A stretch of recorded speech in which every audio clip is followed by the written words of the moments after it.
찬송하리로다.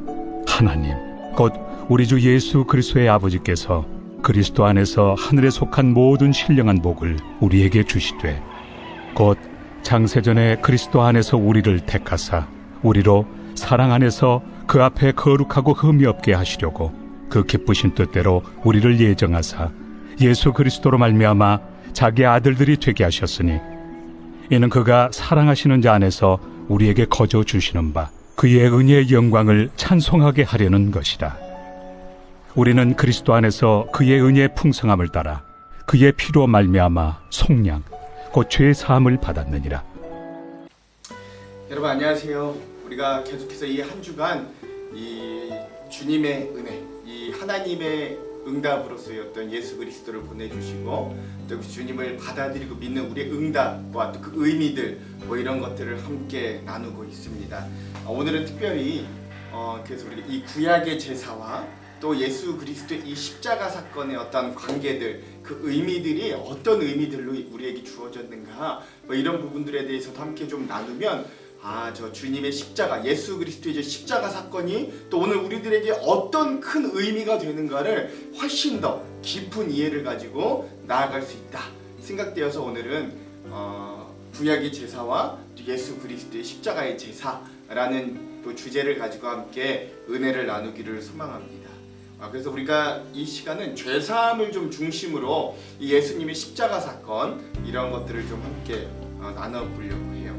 여러분 성경에 나타난 이 하나님의 우리 인간을 향한 어떤 관심이 있으셨습니다. 성경을 쭉 보면 그 창세기부터 요한계시록까지 하나님이 오늘 우리 인간에게 요구하시고 원하시는 것이 있었는데 그것 중에 가장 큰 것 중에 하나가 뭐냐면 죄 없음. 그러니까 죄가 너희에게 없기를 바란다라는 게 한결같은 하나님이 우리를 향한 우리 인간을 향한 하나님의 요구셨어요.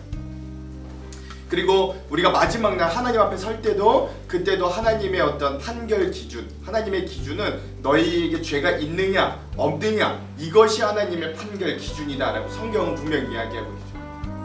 그러니까 죄가 없이 하라, 없이 하되 하나도 없이 완벽하게 하라. 그런 것이 하나님이 오늘 우리 인간을 향한 요구셨어요. 그런데 여러분 우리가 잘 알듯이 우리 인간에게는 그런 능력이 없음을 우리 또 상식적으로 알고 있습니다. 그래서 구약시대에도 여러분 지금은 우리가 예배를 드리지만 구약시대에는 제사를 드렸잖아요. 그 제사의 가장 하이라이트가 무엇이냐, 동물을 자신의 죄값을 대신하여 죽여서 자신의 죄를 사함받는 의식이 바로 제사였다. 그러니까 우리나라 제사와는 좀 다르죠. 우리나라의 제사라는 건 조상신을 모셔서 그 조상신에게 절하고 밥을 대접함으로 우리에게 복을 주십시오 하고 복을 비는 의미였다면 이 구약시대 이스라엘 백성들에게 제사라는 건 그런 것이 아니라 하나님 앞에 내 동물을, 내 죄를 전가하여서 그 동물을 잡아서 내가 죄사함을 받는 것이 이 제사의 가장 하이라이트였다라는 것들을 알 수 있는 겁니다. 그래서 우리가 먼저 첫 번째로 이 구약시대의 어떤 제사 방법 그리고 그 제사의 목적 뭐 이런 것들을 좀 함께 살펴볼 필요가 있습니다. 이것이 성경에 보면 모세 오경 중에서도 출애굽기 후반 그리고 레위기, 민수기, 신명기 뭐 여기에서 계속적으로 이 제사의 특별히 신명기나 레위기 뭐 이런 부분들 보시면 제사장을 어떻게 해야 되고 뭐 제사는 어떻게 해야 돼 이런 것들이 지금 우리 보기에는 굉장히 따분하고 지루하고 이거 왜 읽는지 모르겠는 그런 좀 어려운 부분들로 나오지만 이것들이 다 뭘 위해서 하는 거냐면 그 당시 살았던 이스라엘 백성들의 죄사함을 위해서 필요했던 그 모든 과정들이었다. 이런 것들을 여러분 생각해 보시면 되겠어요.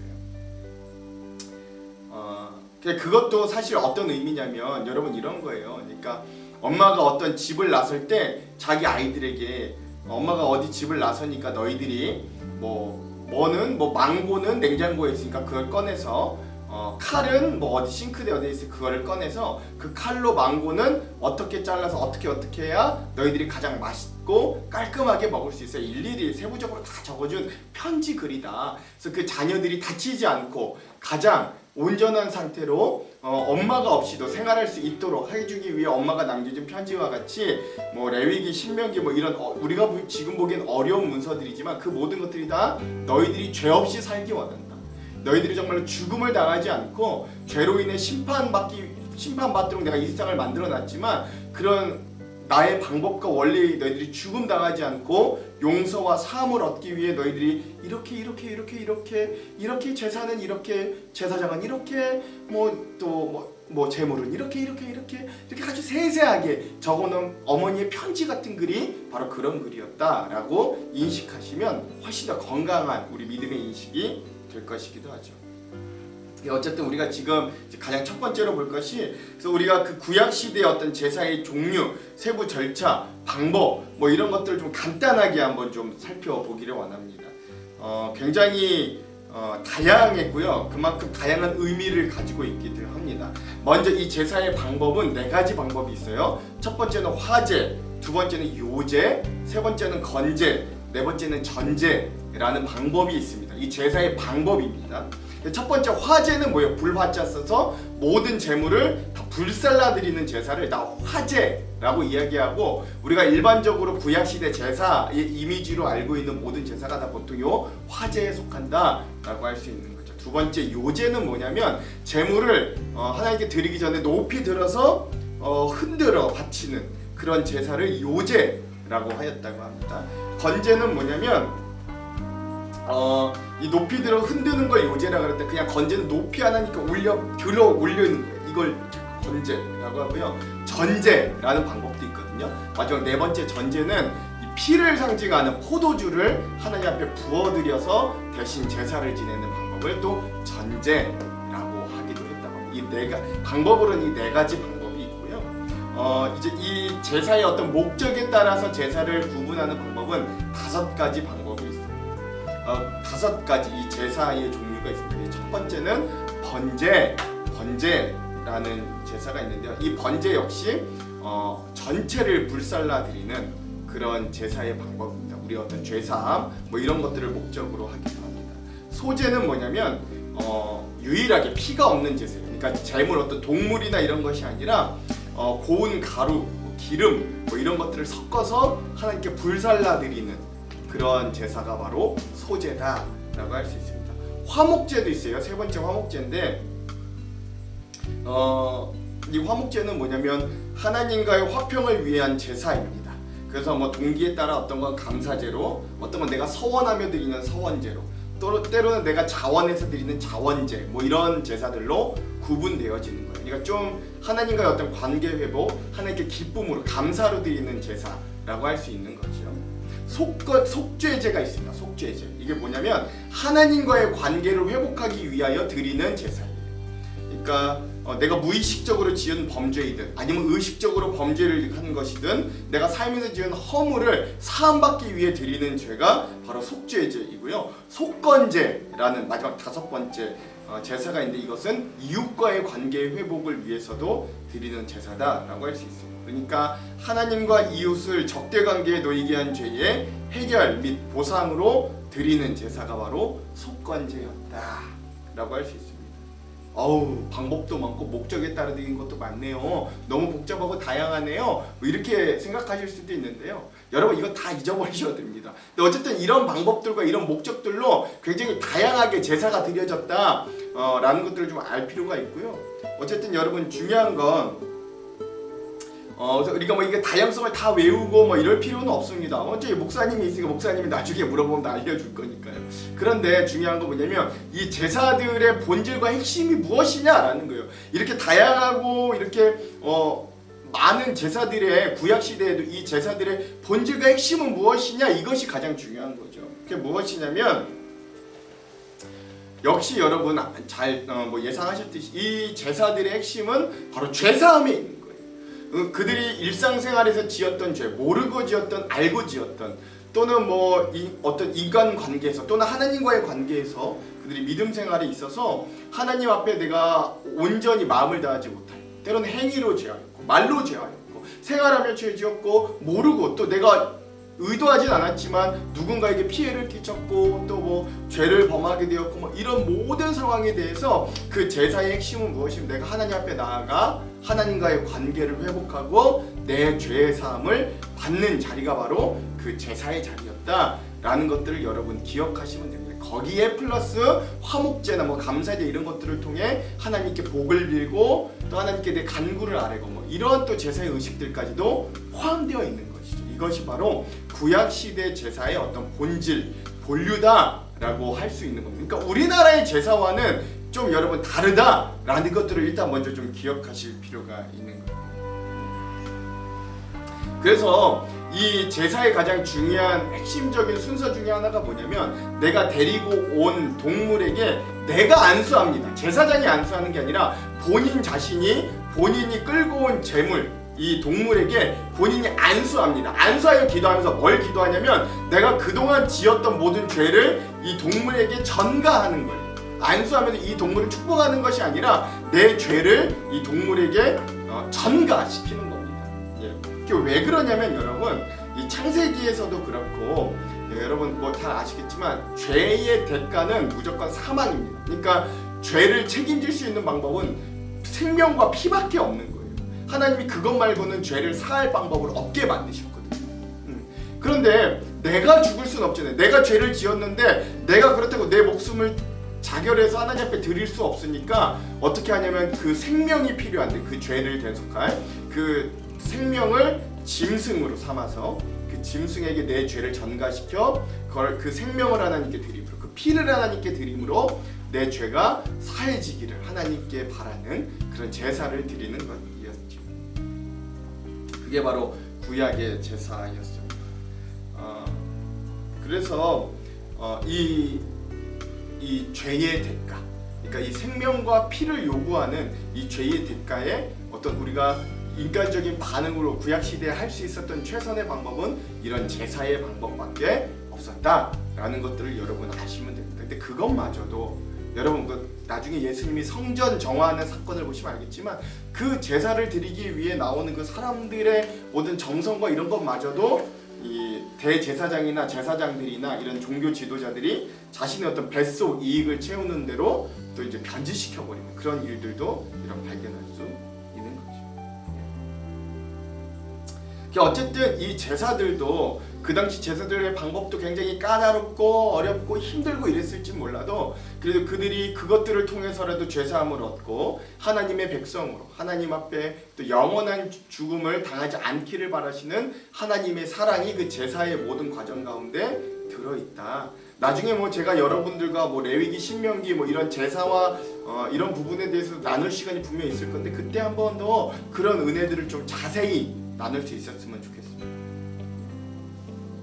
또 하나 여러분 두 번째로 좀 이것이 이제 구약의 제사의 핵심이다라고 할 수 있고요. 두 번째 우리가 좀 기억해야 될 것이 그 중에서도 그런 제사 어떤 제사들과 모든 일련의 과정 가운데서도 중요한 한 사람이 있습니다. 그 사람이 누구냐면 대제사장이라는 사람입니다. 수많은 제사장들이 있었고 그 사람들이 일반적인 사람들이 와서 일반적인 제사를 드릴 때 같이 제사를 드려줬어요. 그런데 이 대제사장은 유일하게 한 명입니다. 온 이스라엘 중에서도 유일하게 한 명이에요. 그리고 그 대제사장은 그 온 제사장들 중에서도 가장 믿음으로 으뜸 또 그 제사장 직분에서도 으뜸으로 치는 대제사장입니다. 근데 이 대제사장이 하는 아주 특별한 일이 있습니다. 그게 뭐냐면 1년에 한 번 대속죄일이라는 욤키프로스라는 날이 있어요. 그때 온 백성들을 다 모아놓습니다. 그리고 그가 그 백성들을 대표해서 1년에 한 번 대제사장에게만 허락되는 지성소, 그러니까 일반적인 성소가 있고 그 안에 지성소가 있는데 이게 회막으로 막혀 있습니다. 그러니까 평일에는 아무도 거기에 들어가지 못해요. 함부로 들어갔다간 하나님이 그곳을 거룩하게 구별하셨기 때문에 하나님이 치셔서 죽는 경우들이 허다했대요. 그렇기 때문에 이 대제사장이라는 사람도 직분을 가진 사람도 그 지성소에는 언제밖에 못 들어가냐면 1년에 단 하루 욤키프로스라는 대속죄일밖에 들어갈 일이 없었던 거예요. 근데 그것도 잘 준비되지 않았고 본인 스스로도 하나님 앞에 온전히 그것을 드리지 못하였다면 하나님이 그 대제사장마저도 들어갔을 때 치셔서 죽임을 당하게 하셨다라는 거예요. 그래서 그런 일들을 방지하기 그런 일이 또 일어나면 안 되는데 혹시 몰라서 그 일을 감당하는 대제사장이 허리에 끈을 묶고 또 발 같은데 끈을 묶어서 들어갈 정도. 그래서 혹시 딸랑딸랑 이렇게 종을 달아서 소리가 나면 계속 지금 그 제사 행위를 하고 있는 건데, 혹시 그게 소리가 나지 않으면 네가 또 준비를 제대로 하지 못해 하나님께 죽임을 당했구나 해서 그 밧줄로 끌어내게 할 정도. 그렇게 엄하고 또 그렇게 구별되고 그렇게 거룩했던 그 행위가 바로 대속죄일에 1년에 단 한 번 대제사장이 지성소로 들어가서 하나님께 예배하는 그날이었습니다. 그럼 그게 어떤 의미였냐면 그러면 이 전해도 대속죄일에 대제사장이 온 백성들의 죄를 가지고 들어가서 하나님께 용서함을 구했죠. 그 이후로부터의 1년간 또 온 백성들이 지었을 죄들이 있을 거예요. 그거를 다 대제사장이 안고 지고 하나님 앞에 들어가는 지성소. 그래서 그 온 백성을 대표하여 하나님 앞에 그 모든 죄를 대속해 주시기, 기도하고 제사를 드리는 그날이 바로 대속죄일이었다라고 할 수 있습니다. 그래서 뭐 그 대속죄일은요, 막 제사도 몇 번 드려요. 들어가기 전에 한 번 드리고 피도 막 뿌리고, 그다음에 뭐 또 아사슬 염소라고 해서 한 마리는 또 광야로 내보내고 한 마리는 또 잡고, 뭐 하여튼 이런 엄청나게 복잡한 과정들을 통해서 우리의 죄, 온 백성들의 죄를 1년에 한 번씩 사해짐을 받는 그런 시간들을 또 갖고, 또 그것들을 행하는 자가 바로 대제사장, 즉 하나님과 사람 사이에 어떤 중재자가 되어서 그 일을 감당하는 사람이 바로 대제사장이었다라는 것들도 여러분 기억하실 필요가 있는 겁니다. 근데 이제 이러한 구약의 제사와 또 특별히 그 대속죄를 감당하는 대제사장의 역할을 예수님께서 합쳐서 완벽하게 행하시던 사건이 있었는데, 그것이 바로 십자가 사건이었다라는 것을 여러분 기억할 필요가 있어요. 그래서 세 번째, 직접 제물이 되셨고 또 직접 대제사장이 되신 그리스도의 십자가 사건에 대해서 좀 우리가 이제 알 필요가 있는 거죠. 그래서 이런 구약의 제사와 예배 전통을 예수님께서 뭐 완전히 혁파하시고 파괴한 것이 아니라 예수님은 오히려 그것을 완성하셨다라고 보시는 것이 가장 좋습니다. 뭘 통해서요? 십자가를 통해서. 그래서 그 제사가 이례적이고 완전하게 하신 사건이 바로 우리가 그토록 사랑하고 많이 들어온 십자가 사건이었다. 1회로 완성하셔서 더 이상 이제 필요 없게 하신 그런 일이죠. 이 십자가 사건에서 예수님은 십자가라는 제단 위에 자신이 직접 완전하고 흠없는 제물이 되셨습니다. 또한 스스로가 대제사장이 되셔서 그 모든 일 가운데 하나님과 사람 사이의 중재자와 화목하게 하시는 역할을 또한 직접 담당하셨어요. 그래서 그분이 지성소인 십자가로 나아가셔서 자신의 몸으로 완전한 제사를 드렸을 때 성소와 지성소 사이에 회막이 찢어졌다라고 성경은 이야기하죠. 즉 이게 뭘 의미하냐면 하나님과 사람 사이에 막혔던 어떤 죄로 인해 막혔던 담이 이제는 무너졌다라는 것들을 극적으로 잘 보여주는 하나의 단면이다라고 할 수 있는 거예요. 즉 예수님의 그 희생과 사랑을 통해서 그 제물 되심을 통해서 대제사장이 스스로 되심을 통해서 오늘 우리의 과거의 죄, 현재의 죄, 미래의 죄까지도 이례적으로 모두 다 사해 주신 그 사건이 바로 저 십자가 사건이었다라는 것을 여러분 기억할 필요가 있는 거죠. 그리하여 예수 그리스도는 십자가 사건을 통해서 제가 앞서서 말씀드렸던 이 구약의 제사를 완성하셨고, 그리하여 예수님 이후의 신약 시대를 살아가는 우리는 이 이례적인 십자가 사건을 통한 죄사함으로 인해서 이 예수님의 구속 사역에 대한 신앙 고백을 그 원리로 하고, 그래서 우리는 제사 대신에 이제 그분을 믿고 고백하고 기억하고 찬양하는 예배로 우리가 이 제사를 대신하는 그런 시대에 살게 되었음을 여러분 아시기 바랍니다. 즉 우리는 이제 우리를 위해 어떤 재물이 필요하지 않은 사람들이 된 거예요. 우리는 오히려 우리의 모든 죄를 해결해 주신 예수님을 기억하고 그분을 찬양하고 그분을 믿고 받아들이고 영접하는 것이 오히려 가장 중요한 신앙생활의 형태로 변화된 사람들이다라는 기본적인 이해를 가지고 있으시면 되겠습니다. 그럼 네 번째, 그 이례적인 십자가의 제사가 어떻게 영원한 유효성을 가지고 또 우리들에게 어떤 효과와 또 어떤 유익을 가져다 주었는가 한번 좀 살펴보기를 원합니다. 근데 장황하게 설명하기 전에 먼저 간단하게 여러분들에게 결론부터 말하자면, 제사가 예배로 바뀌었고 오늘 성전이라는 이 장소가 이제는 우리들의 마음으로 변화되었다라는 것을 여러분 기억하시면 되는 거예요.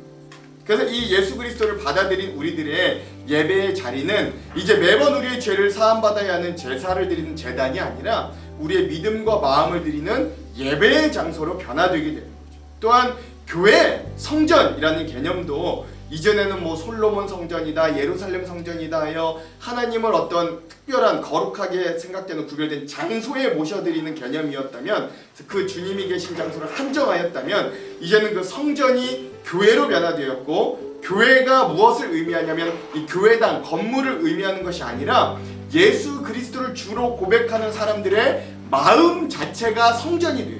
즉 성령이 계시는 성전이 되어서 그 마음 안에 예수 그리스도가 거하시는 사람들 자체가 다 교회가 되는 거예요. 그렇죠? 즉 예수 그리스도의 십자가 사건을 통해 예배하는 장소도 성전에서 믿는 자의 마음으로 변화되는 놀라운 의미와 변화를 맞이하게 됩니다. 그러니까 여러분들이 지금 여러분들이 스스로가 누구라고 생각해야 되냐면 내가 교회인 거예요. 내가 하한 장로 교회인 거예요. 그렇죠? 그 교회들이 모여서 더 큰 교회를 이루는 것뿐이지 이 건물 자체가 하한 장로 교회는 엄밀히 말하면 아닌 거예요. 여기 그냥 교회 당인 거죠. 그럼에도 이 구약 시대의 제사의 용어와 단어가 우리 신약 시대의 예배에서도 자주 쓰입니다. 그렇죠? 뭐 제단이라고 불리기도 하고, 그렇죠? 뭐 찬양의 제사라고 하기도 하고요. 뭐 그런데 그런 이유는 구약의 제사가 비록 세부적인 내용에 의해 의식적인 규정 뭐 이런 것들은 다 사라졌으나 이 예수님의 어떤 십자가 사건에 대한 신앙 고백을 이 구약 시대 제사의 죄사함의 원리로 하고 있고, 또 그 가운데서도 성도가 자원하는 감사, 하나님과의 화목, 뭐 서원 뭐 이런 요소들이 여전히 우리의 예배 가운데 같이 일맥상통하게 있으므로 우리가 그렇게 여전히 구약의 제사와 이 신약 시대의 예배를 일맥상통하게 보고 있다라는 것들도 여러분들 기억하시면 됩니다. 완전 똑같지는 않습니다. 즉 제가 이렇게 오늘 구약의 제사와 예수님의 십자가의 사건의 연관성을 장황하게 설명하고 이야기하는 이유는, 이렇게 십자가에는 죄사함이라는 가장 중요하고 큰 은혜가 우리들에게 주어졌다라는 것들을 같이 공유하고 싶기 때문에, 구약 시대에도 가장 제사에 중요했던 의미는 죄사함이었고, 여전히 십자가의 은혜가 오늘 우리에게 주시는 가장 큰 은혜 중에 하나는 바로 죄사함의 은혜이다라는 것들, 우리는 여전히 그 선상 위에 서 있다라는 것들을 여러분들에게 강조하기 위해서 그렇습니다. 이건 제 의견이 아니라 모든 목사님들, 모든 학자들, 그리고 모든 교회들이 고백하는 신앙의 정통, 또 신앙의 정통이기도 합니다. 우리가 지난 시간들을 통해서 우리가 죄로 인해 어떤 결과들 가운데 살고 있고 우리가 어떤 비참한 존재로 전락되었는지 통렬하게 느꼈다면, 저 십자가 제사로 인해서 예수님의 희생과 사랑으로 인해서 그 죄의 대가가 대신 치러졌고 우리가 그 죄의 책임이 무너지지 않는다는 건 여러분 은혜 중에 은혜라는 것을 깨달을 수 있는 거예요. 그러니까 더 이상 우리는 제사 드리지 않아도 되는 거예요. 또한 그것뿐만이 아니라 그것이 그저 죄사함에서만 끝난 것이 아니라 그 죄로 파생되었던 우리 인생에 깨어지고 뒤틀리고 망가졌던 모든 것들을 그 단 1회 십자가 사건으로 우리에게 회복시켜 주시고 우리를 일으켜 주셨어요. 그래서 진정제 십자가의 은혜를 만난 사람이라면 그것을 경험하지 않을 수 없고 그것을 고백하지 않을 수 없다라고 할 수 있습니다. 그래서 저는 이러한 죄사함의 은혜가 우리 한 장로교회에도 진솔하고 강력하게 고백되어지기를 간절히 소망합니다. 저 십자가만 보면 그 죄사함의 은혜가 우리에게 물밀듯이 밀려올 수 있어야 되는 거예요. 마음이 그래서 저 십자가만 보면 눈물이 그렁그렁해지고, 그래 내가 저걸로 인해 내 죄사함을 받았지, 감격이 있는 놀라운 사랑이 다시 한번 밀려오는 은혜들이 있어야 돼요. 우리 꼭 예배당에 있는 십자가가 아니라 내가 거리를 다니다가도 교회의 첨탑 위에 있는 저 십자가를 볼 때마다, 그래 나는 죄사함을 받은 존재지, 저 십자가로 인해 예수님이 나를 위해 대신 죽으셨고 내가 저것으로 인해 내가 원래 죽어야 되고 원래 깨져야 되고 원래 고통받아야 되는 나의 죄와 나의 고통의 문제를 주님이 가져가셨지 라는 은혜와 믿음의 고백들이 오늘 우리들에게 있어야 한다라는 것이죠. 우리가 처음 믿을 때부터 우리 그것들을 당연하게 여겨서 그것이 얼마나 큰 은혜인지 사실 우리가 실질적으로 잘 다가오지 않을 수 있습니다만, 여러분 한번 생각해 보십시오. 만약에 여러분들이 구약시대를 살았던 신앙인들이라면 이것이 얼마나 큰 은혜와 변화였는지 상상 못할 은혜와 충격과 놀라움으로 여러분들에게 그 사건이 다가왔을 거예요. 야, 이제 더 이상 제사를 안 드려도 돼? 우리 마음이 성전이야? 이 얼마나 놀라운 변화였겠어요. 우리가 이러한 놀라운 은혜의 크기와 사랑을 깨닫고 알아야 되는 거예요. 우리가 누리는 것이 공짜가 아니었다고요. 주님이 자신의 몸을 던지셔서, 온 우주보다 크신 주님이 자신의 몸을 이 낮고 먼지보다 작은 이 지구 우리에게 오셔서 자신의 생명까지도 다 주심으로 우리가 그것을 누릴 수 있게 됩니다. 사랑하는 성도 여러분, 오늘 우리가 이러한 은혜와 사랑을 힘입어 다시 한번 힘을 내어 하나님 앞으로 나아가기를 소망해 봅니다. 여전히 우리를 살려주시고 일으켜주시며 우리의 부끄러움을 가려주시고 묻지 않으시는 주, 꾸짖고 바라시기보다는 인자하심이 크고 기다리시고 오늘도 여전히 용납하시고 용서하시는 저 주님의 십자가의 사랑을 우리가 깊이 깨닫고 묵상하고 그 사랑으로 인하여 살아가는 귀한 하루가 되시기를 간절히 주님의 이름으로 축원합니다. 기도하겠습니다. 하나님, 오늘 저 십자가의 사건, 오늘 그것으로 인해 내 죄가 사함받음이 얼마나 놀라운 일인지 오늘 우리가 구약의 제사를 통하여 저 십자가 사건의 죄사함을 의미들을 다시 한번 되돌아봅니다. 하나님, 여전히 죄로 인해 죽을 수밖에 없습니다. 여전히 죄로 인하여 고통받을 수밖에 없는 우리를 주님 저 십자가로 인하여 대속하여 주셨고 대신 값을 치러주셨고 대신 고통당하셔서 우리가 이렇게 자유함을 누리고 이렇게 변화를 입은 존재가 될 수 있었음을 고백합니다. 그 사랑 힘입어 오늘도 우리가 믿음으로 다시 일어나게 하시고 다시 한번 주님의 사랑으로 승리하는 귀한 하루가 될 수 있도록 우리와 함께하여 주시옵소서. 오늘 저 십자가의 은혜를 바라보며 다시 한번 벌떡벌떡 일어날 수 있는 귀한 은혜들, 영적으로 승리하는 자들 될 수 있도록 우리와 함께하여 주시고 동행하여 주시옵소서. 예수님 이름으로 기도합니다. 아멘. 여러분, 오늘은 찬양 대신에요, 우리가 좀 많이 나눴을 수도 있고 지겨울 수도 있습니다만 어쩔 수 없습니다. 지난번에 함께 한번 특집으로 나뉘었던 고옥하는 목사님의 설교를 우리가 다시 한번 나누면서 오늘 설교를 마무리하도록 하겠습니다. 그럼 사랑하는 성도 여러분, 오늘 하루도 승리하십시오. 사랑하고 축복합니다.